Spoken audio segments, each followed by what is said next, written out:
Hello,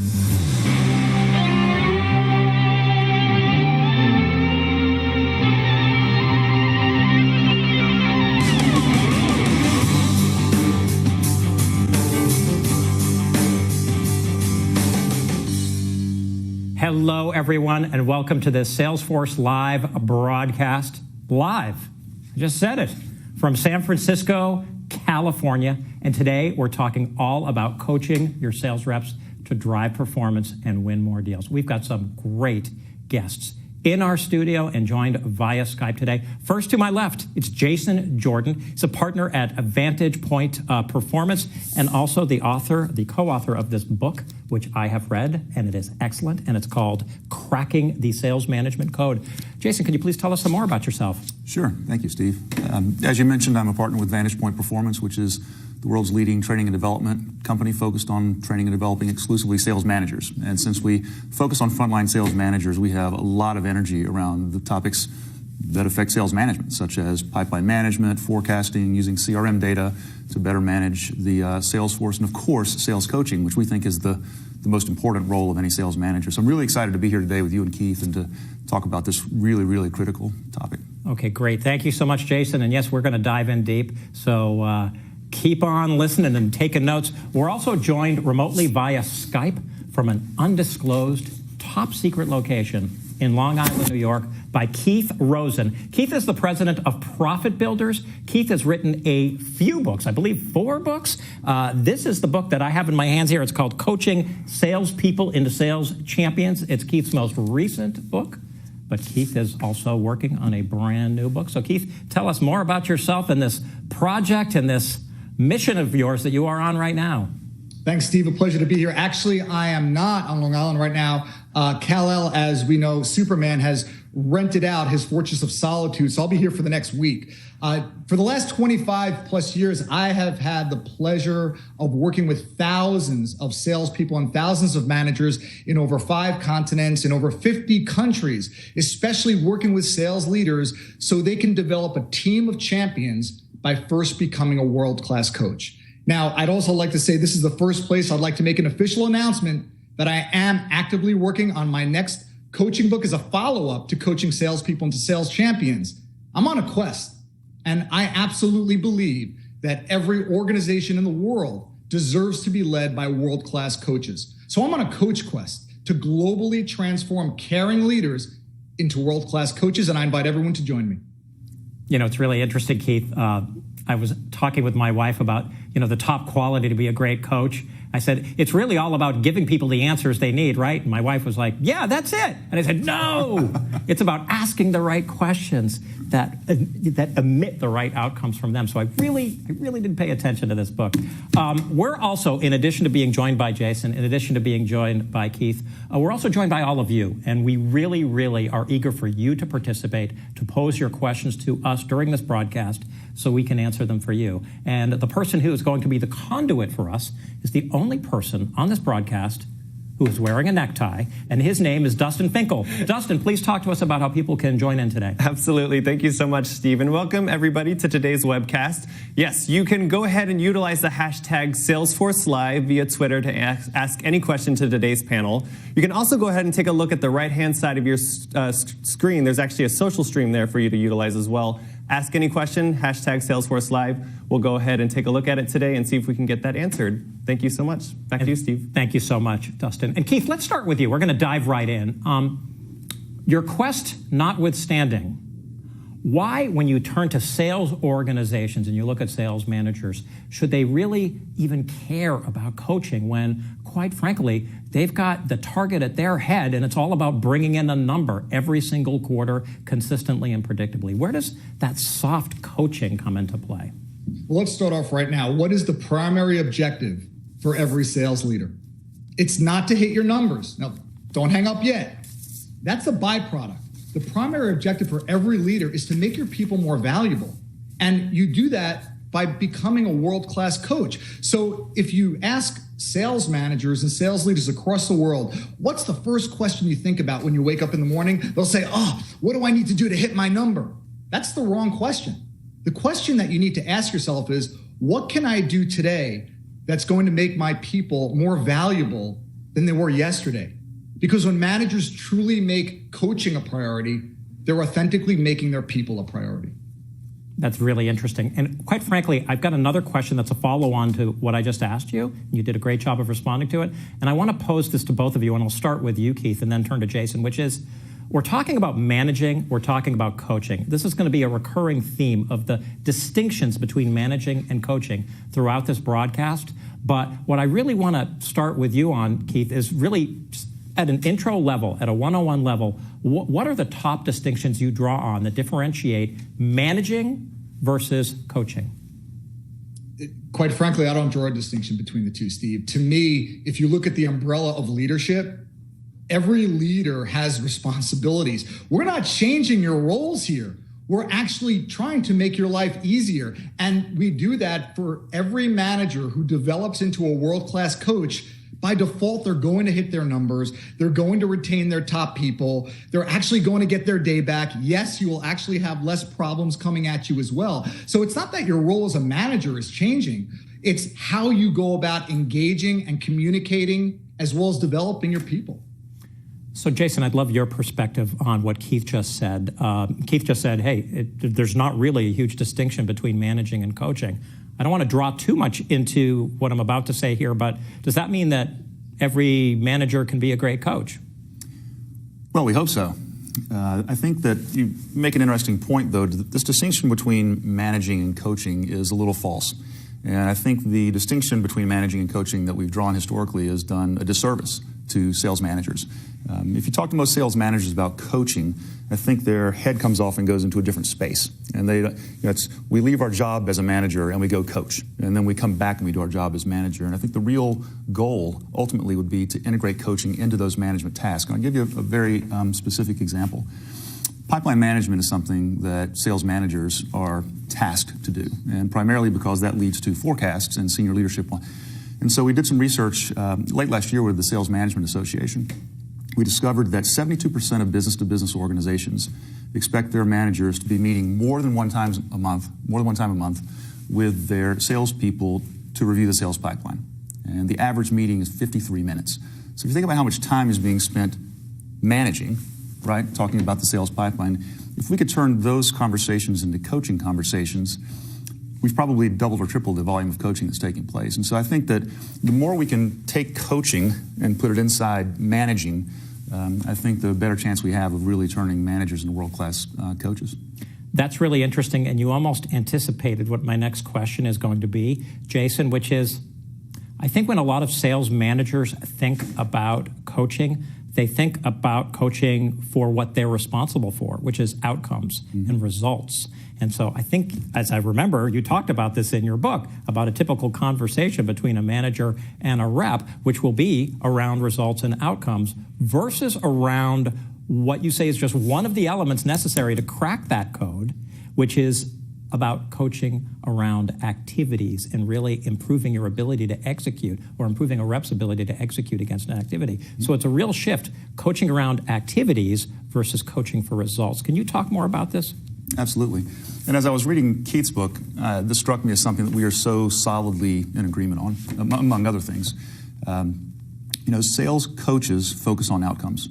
And they sit down and you coach. The conventional wisdom goes, you coach your salespeople when they're failing to get to their quota, right? When there's a performance management issue. And as I said before, that's when you take your head off of a manager and you go coach, and you come back to what you do. And just to talk briefly about the research you mentioned in the book, basically the research was a study of sales management reports and trying to understand exactly what sales leadership was measuring, which is another way of saying what they thought was important. And we discovered that of those metrics, basically, they were measuring three different levels of things. The first, at the highest level, is business results, as we labeled it. And this is, of course, revenue attainment, revenue growth, profitability. So the business results are all the things that we want, right? They're the outcomes. We then identified sales objectives as a layer down from that, which would be acquiring new customers, growing your existing accounts, selling certain types of products. And so these sales objectives are things that are kind of guideposts to the results.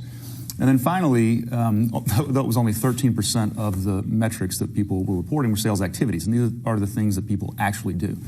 And so an example from a coaching perspective would be to help a salesperson reverse engineer their success, right? So you would say, you really got to get your quota, right? So what's the best path for you to get there? What's the sales objective that make the most sense? It's going to acquiring new customers or growing your existing accounts, and depending on that informs what activities you need to be, the salesperson should be doing. So if it's to acquire new customers, then the salesperson better be doing some prospecting. And a good coach would say, a classic coach would say, you need to get to your quota, so let's get to quota. A better coach would say, a little more thoughtfully, hey, what if we try to think about which objectives make the most sense? And we decided that getting new customers is there. A great coach would focus on the actual activities that lead to that outcome, which would be helping them do better prospecting, targeting the right customers. And so this idea of focusing on the outcomes rather than the activities is pervasive. And we do think that good coaching comes when, and Keith can comment on this, but when the coaching comes from the output level and goes down to the activity level, where you can actually have an influence on the performance of the sales reps. Okay, so you just nailed it. You said, we think that this process of managers focusing on outcomes instead of activities is pervasive. So Keith, to you, where you talk so much about mindset in your book, in your most recent book, and when I think about mindset, I think about habits and how deeply ingrained habits are in driving everything we do in the course of our day, just as human beings, regardless of whether we're in sales or marketing or whether we're teachers or whatever we may be in life. So how do you recommend, when you work with your clients, getting them out of this kind of an ingrained habit of focusing coaching on results and outcome versus focusing coaching on activities, which is arguably much more impactful? Yeah, so Jason nailed it. I'll just say it in a different way. You don't coach the result. You coach the process. That produces the result you want. Now, you're talking about the inner game. That's a fundamental shift in how we think. I'm not talking about, well, forget about your results now. Okay, I would never say that, because after all, managers are measured by results. They're measured by performance. They have numbers to hit. They have business objectives to achieve. So when I share with managers, hey, listen, don't be so result-driven. I need for you to shift and think about what would be possible if you became more process-driven. A lot of them are ready to stand up and say, Keith, I'm out. What do you mean? Are you telling me to abandon my results? Are you telling me to forget about the outcome? No. There's a duality here, okay? It's about being mindful of the future while being engaged in the moment. Now, of course, you have your business objectives to achieve, but the question is, how are you going about achieving them? And I find it very interesting when I actually work with the very salespeople that these managers are coaching. I hear the same story every time. I hear, Keith, you want to know how my manager coaches me? I'll tell you how my manager coaches me. I go to my manager, I ask for some help, and the manager says, oh, great coaching opportunity. I'm going to coach you on this, okay? You ready? Here's what you need to do. That's not coaching. That's being directive. That's coaching in your own image. And that's not helping generate the results you want. So if you think about that, managers are so good at being very directive. Why? Because so many managers have been risen up the ranks from great salespeople. So when you're a great salesperson and the next day you're a great manager, but you've never gone through any leadership training and you never learned how to coach, you're going to do what you know best. You're going to default to what you know, which is how to sell. So when your people come to you, you're going to go right into problem solving mode. It's like managers are like heat-seeking missiles. They seek out the problems and they love solving stuff. They love fixing things. And unfortunately, it's counterintuitive. So while we are so focused on, yes, my boss, I'm getting measured by the result. My boss's boss is getting measured by the result. At some point in time, we have to take a step back and look in the mirror and say, is this approach working? Is this really where I want to be as a leader? Is this really where I want my team to be? Do I want to continually develop a team of people that are fully dependent on me for the answer? So when you make that fundamental shift away from even being the chief problem solver, but also to be focused and be more mindful of the process, it actually shifts the quality of questions you're going to start asking your people. So for example, where most managers run around and say, hey, how many calls did you make this week? How many appointments did you have? What's going to close? What's in your pipeline? Is your forecast accurate? All important questions. However, if you're process driven, you're going to start focusing on the how. Well, how are you going to achieve that result? What have you tried in the past that's worked for you? If I wasn't here, how would you going about achieving that result? In your opinion, how can we move forward in attaining this outcome?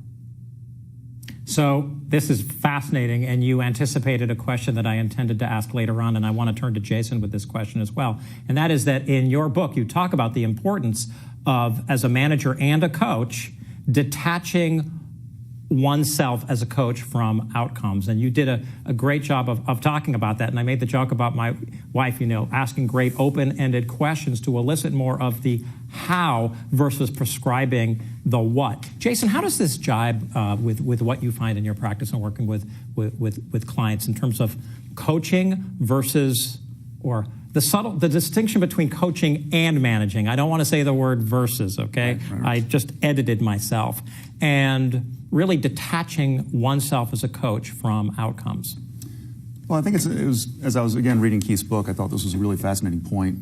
We, too, think that people should detach themselves from outcomes and focus on the activities. And it's almost human nature. As Keith was talking, I was thinking about a soccer game. I have a 12-year-old son plays soccer. And this isn't, we could bash sales managers and sales coaches, but I think every human and every coach has the same fundamental desire. I mean, we ask for what we want, and we expect to get it. Right? And so I'm at this soccer tournament with my son, 12 years old, and they're in the semifinal round. And so it's pretty clear that if they lose, they go home. And if they win, they get to play in the championship game, right? And so it's a pretty tight game. The kids are playing, and the coach stands up and comes to the sideline and starts making some noise. And you can see the kids kind of look at the coach. And so the coach says, "Come on, guys, we really need this one. We got to win. Come on, guys." Right? It's the same as, "Come on, guys, we got to make quota. Come on, guys, we got to get there."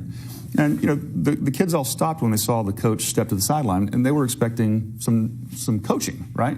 What are we going to do differently on the field to affect the outcome of the game? Like, they know they need to win the game. They know they got to get this one. And I think it's the same with sales managers. I mean, they're so attached to the outcomes, as everyone is. And, we tell our kids, you got to make good grades. Okay, great coaching, right? You got to get this one, guys. And so I think that if you can't detach yourself from the outcome you want and focus on today and what activities you can actually do, then, you're falling into a pretty well-worn rut of just asking and hoping. It's a hard one. I'm smiling so much because I'm thinking about an interaction I had with a colleague decades ago when I was honestly in a different profession. And I think I got too new agey on her. I said, "Hey, it's about the journey, baby. It's not about the destination." And got a little Wayne Dyer on her, and she just got furious at me. I mean, it was like, oh. Okay, and with that alarming segue, Dustin, let's turn to you, Dustin Finkel, Sounds great. And answer our first question from the social stratosphere. Absolutely. The first question we have is, how do you coach in an organization that doesn't necessarily have a coaching culture? And Keith, maybe we can start with you on that one. Thank you. One of my favorite questions. How do you coach when everyone above you is still so metrics-driven, numbers-driven, and result-driven? Well, I'll pose a question. How do you change a culture? How do you transform talent? It's one person at a time. It's one conversation at a time. So what managers don't realize is the power they truly possess to impact each person on their team in a positive way. They think that they're victims of their culture. Being so result-driven, as Jason and I were talking about it's almost an occupational hazard. It's a global epidemic wherever I go. But managers need to understand your people are interacting with you every day. They're calling you, they're texting you, they're IMing you, they're emailing you. You're the one, as the manager, it is your responsibility to insulate your people from the pressures from the top. And in essence, if your people are interacting with you every single day, you're the culture. You get to create the culture you want on your team in every conversation, in every interaction. You're doing one of two things. You're either building trust and building people, or you're eroding them. Yeah, it's a very interesting point, and I've managed people in my past life, and it's always been ingrained upon me by really trusted advisors in human resources that managers in organizations, obviously including sales managers, potentially have far more impact, both positive and negative, on their direct reports than more senior level executives do. They have just the closest number of touch points, which I think you did a great job articulating, Keith. Jason, what would you add to that response? Well, I first agree with you that the sales manager is the key change agent inside a Salesforce. I mean, you can talk about senior leadership, you can talk about the trainers, you can talk about the whatever. The sales managers, and increasingly in a very virtual world that Salesforces exist, they're the only ones that talk to these people on a daily basis. So I totally agree that I think there is an underappreciation for how important the sales manager is as a change agent. As Keith said, they create the culture. They do. As you were talking and asking the question, I was thinking about the organizations that we work with. Well, they're typically large organizations. And the interesting thing is that if you ask senior leadership, do you expect your sales managers to be coaching? They say, well, of course, that's probably the most important thing they can do. And if you ask the sales managers, if you had 5 more hours in the week, what would you do? They all say exactly the same thing. They say some form of more coaching. I'd spend more time in the field with my reps. I'd spend more time coaching. And you ask the sales people, would you like to be coached more often? And the answer is always yes. And so even in organizations where there is culturally they want to be coaching, there's just so much stuff that gets in the way. And I'll offer you a couple of observations. In fact, if I'd give you a couple observations from one of our clients. We had a client who was very committed to coaching. Right? So they had, in one division, this is an entertaining but true story. In one division, they had 124 sales managers. And during those 124 sales managers' careers, they had completed 401 courses that had coaching as a primary learning objective. Wow. Right? So more than 3 apiece. And so it's pretty clear that they were committed to coaching. And they surveyed the sales managers and they said, how much time are you spending coaching your sales reps? And 93% said they were coaching their sales reps on average 3 or more hours a month. Sounds great. Then they asked the salespeople, how much coaching are you receiving? Well, the 55% said they were receiving virtually no coaching. Right? So here's an organization that actually thinks they want to be coaching, and they've invested heavily in coaching, and it's not taking place. And so a couple of things that I think are really important in changing the culture toward coaching is clearly define the expectation for coaching. Keith mentions this in his book as well. If a sales manager rides around with a salesperson for 8 hours, they think they just coached for 8 hours. The salesperson thinks they just got interrogated by a sales manager for 8 hours. And so I think part of the trick is to set the expectation for what coaching is and when and where it's going to take place. And the second thing, and I'll pause, is senior leadership says they want coaching, but their actions don't really inform that they want coaching. And so this very company I was talking about, we said, okay, now we know what coaching looks like. We know who we want to coach, what we want to coach on. Where are you going to coach? Right? Where are you going to do it in your calendar? And they said, well, we have a meeting every week to review the pipeline, basically for forecasting. And they said, what if we just every other week changed the content of that meeting and actually did coaching? Sounded great, right? Went to the senior leadership and said, hey, here's the proposition. We're going to take these 2 meetings a month. We're going to repurpose them for coaching. And the senior leadership said, no. They said, I need my forecasts updated weekly. Here's an organization that spent millions of dollars, thousands of hours, hundreds of courses on something that was nominally important, but senior leadership didn't support it. So, until there's a clear understanding of what coaching is and senior leadership says, yes, this is actually important, then I think you're probably fighting an uphill battle. And you do come down to kind of hand-to-hand combat of some sales managers will get it and they'll want to coach and they'll be good at it. But by and large, if there's not a process or an expectation or some leadership in place, then good luck with that. It sounds like, and again, I'm smiling because it sounds at a certain level like basic change management, which is anything but basic. It's right. An oxymoron or it's a paradox in that you're dealing with, number one, needing to come to grips with an understanding of what coaching really is, and then also really getting that top-down support from the most senior levels of management. I have to confess that before I read both of your books, I had an inaccurate notion of what sales coaching was. I'm not much of a professional sports buff, but I do understand the importance of a great coach for driving great, consistent, repeatable results in, for example, NFL football teams. And I thought that's what coaching is. And it's not apparently what sales coaching is. So with that, and that was a great response, I'd like to turn it back to you, Keith, and ask you, what are the biggest mindset and skill shifts that managers need to take in becoming great coaches? And I understand I'm asking you to provide a 90-second response to a question that you have answered in not just one, but in multiple books. But come on, give it a shot. Okay, I'm going to teach everyone to be a master coach in 3 minutes or less. There you go. Thank you. The first thing, and again, echoing what Jason said, and he nailed it, and it's exactly what I found traveling and working with global sales organizations is, they think they're coaching. They think they have a coaching culture, but they don't. And I know this because every time I go and I deliver a training, and it doesn't matter where in the world I am, at some point in time, someone raises their hand and I hear two things. I hear the first question, Keith, do we have to call it coaching?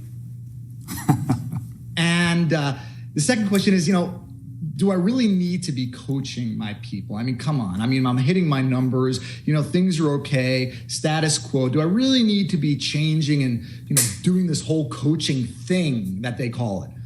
Well, number one, and this really builds off Jason's point, there are so many organizations I work in, and especially today, there is more of an initiative to scale down and find that one common coaching framework that can truly be embedded in a culture across the board.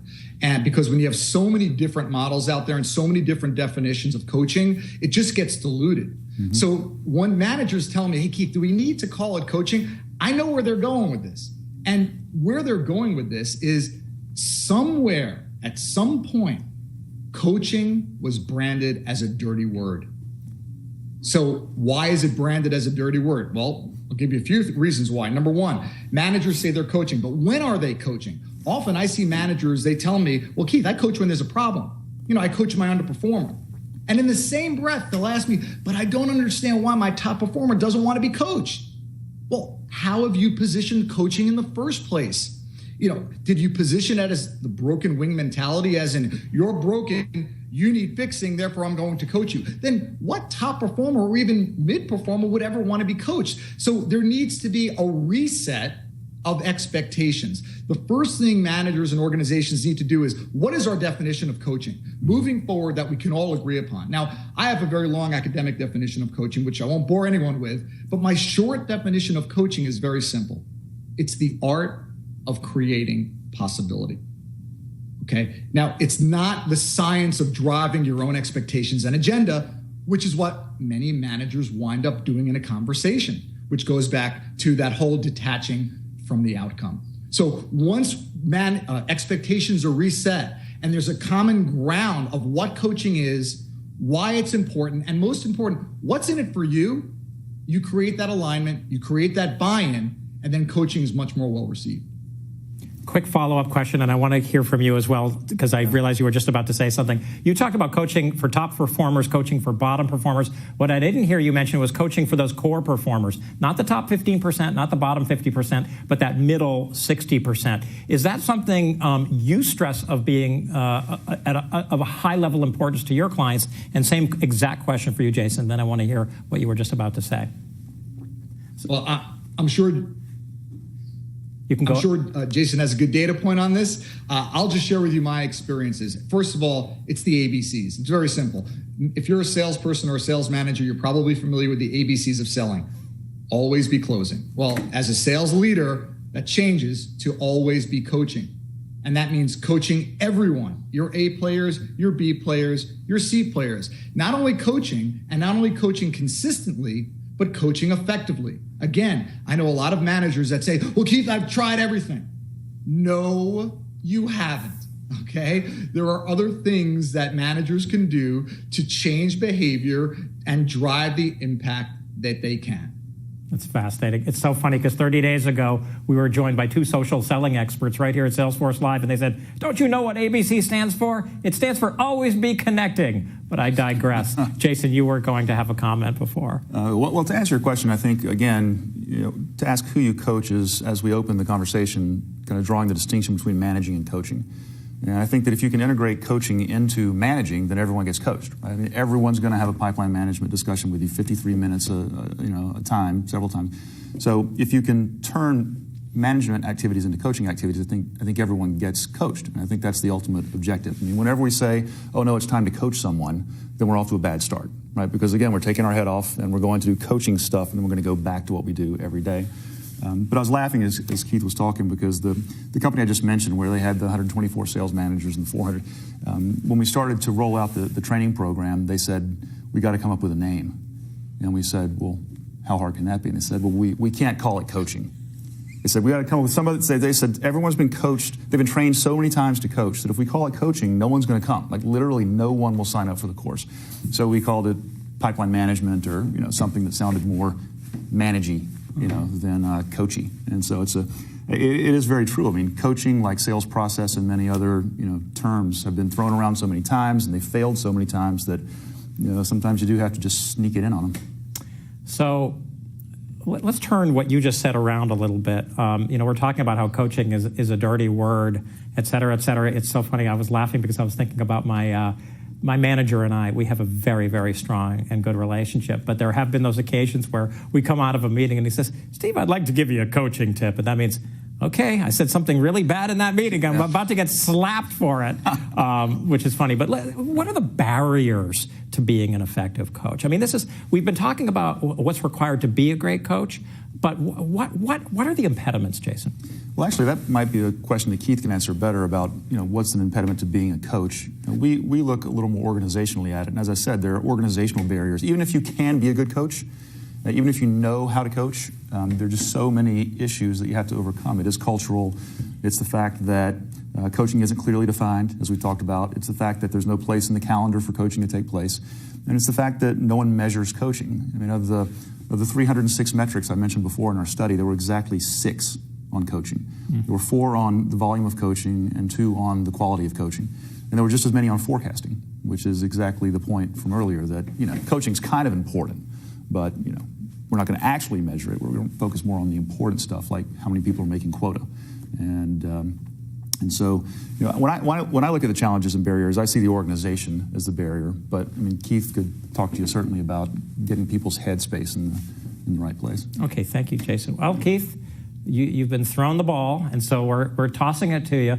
Love to hear your perspective on what you believe are the barriers that keep organizations from becoming more adept at being coaching organizations, and quite frankly, sales managers from also becoming great coaches as well as managers.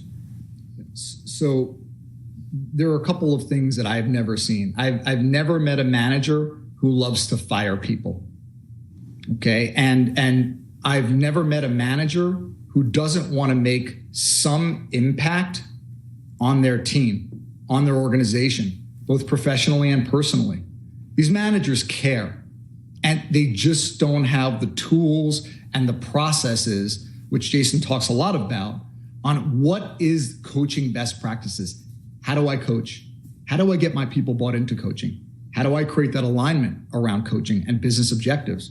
How do I build trust so that my people know that my intentions are pure and I have good intentions?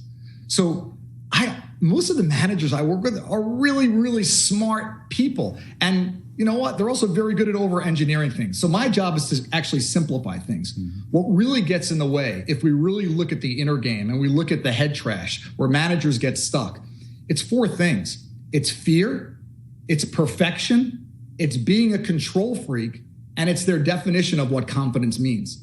So you could say that in a bunch of different ways. You can call it a big ego, call it whatever you want. But I'll be the first to raise my hand and say, I'm a recovering perfectionist. It's probably why I get along with managers so well. But my point is this. One of the areas that I coach managers on is about being vulnerable, vulnerability-based leadership. Now, you tell that to a manager before locking the door, they're going to run out of the room. So I'm not talking about being vulnerable as in putting yourself in harm's way. I'm talking about being vulnerable as in being human, as in being authentic, as in being transparent. After all, it's so ironic that all the complaints that managers share with me of how they're being measured, how they're being micromanaged, they're doing the very thing to their people.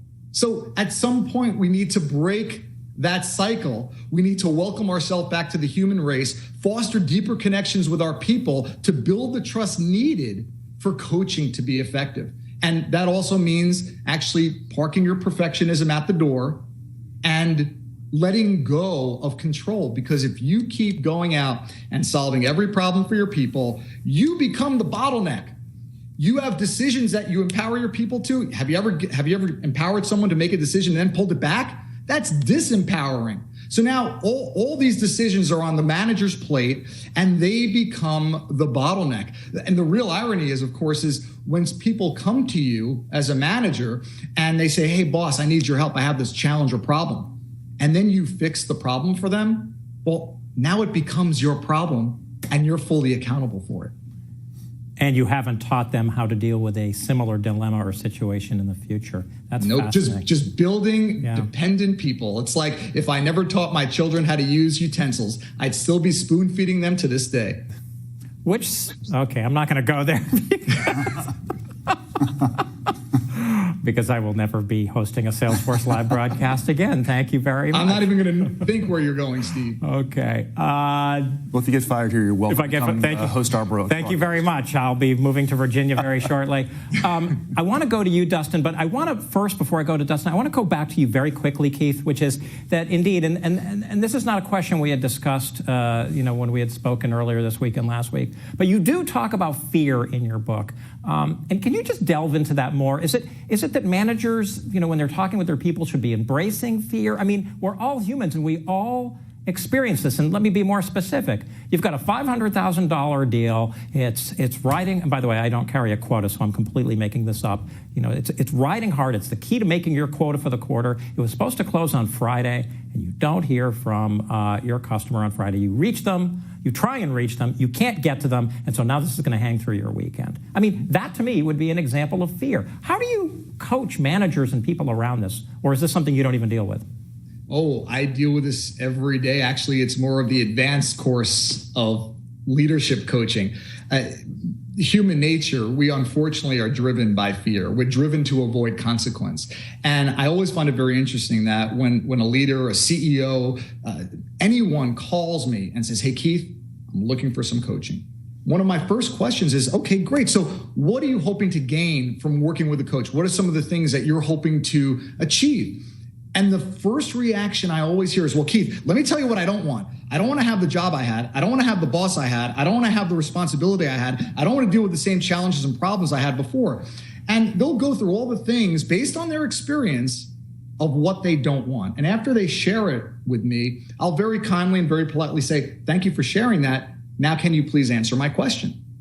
And it'll catch them off guard. And they'll say, well, what do you mean? I say, well, you just told me what you don't want. Tell me what you want.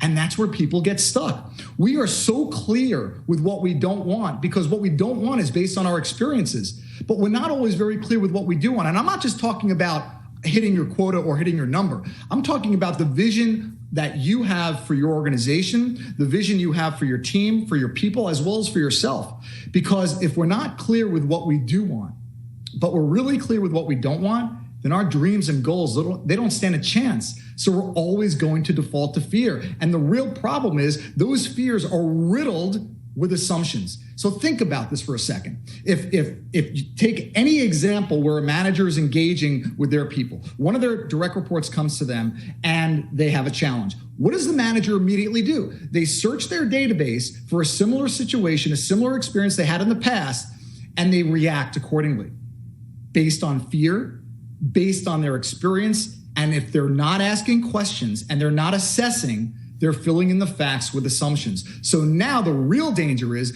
you have managers, millions of managers in multiple organizations around the world, basing important critical decisions on fear and assumptions. Yeah, that's very dangerous. I want to talk to you about this a little bit more, Jason, but before we do that, Dustin, one more round back to you, and let's answer a question from you in the audience. Absolutely, yeah. I got one, and maybe this can dovetail off what you were just talking about, Keith. Is there a way for sales reps sort of at the bottom to influence coaching from the bottom up? I think you started by by providing good advice that they can start thinking about what they do want versus what they don't want, but what would sort of kind of be that next step for them? So I did not pay anyone to ask me this question. And I will say very quickly, about a year ago, just finished a very short ebook called Coach Up. And it's free. You can go get it, download it on my website at keithrosen.com. And the reason why I wrote the book, as why I've written any book, is based on what I hear from my clients, from managers, from salespeople. And the challenge that I hear with managers is one of the questions that I hear at the end of day 2 of my leadership coach training program is, at some point, inevitably, a manager will say, Keith, is my boss taking this course? Because they really, really need to be taking this course. So what I share with them are ways to coach up. And it's just a language. It's a way for anyone at any level to basically create that alignment and setting expectations with how they like to be managed, how they like to be motivated, their career trajectory and aspirations. This is the responsibility not only of the manager to go out and seek out the coaching opportunities, but we also have to give that responsibility to everyone else in the organization. If you're a salesperson, it is your obligation to go out and seek out that coaching. Because if you're waiting around for your manager to come and coach you, or let alone change the way they're coaching you, you might be waiting around for your entire career. So coaching up is a way for directs to go to leaders, to go to those managers, and basically set the expectations of how they like to be managed, coached, and led.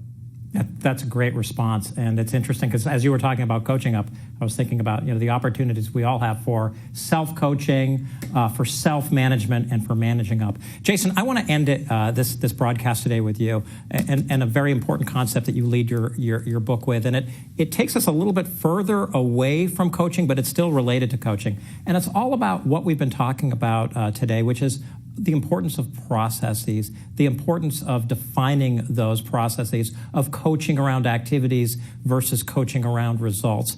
And something really arresting that you said in your book about cracking the sales management code is that sales organizations are not necessarily at a par level with other functions in a company for having the most defined processes. And the challenge with that is that without those defined processes, it's hard, for example, to build technology to automate key processes, which is where we come in. So can you talk more about that?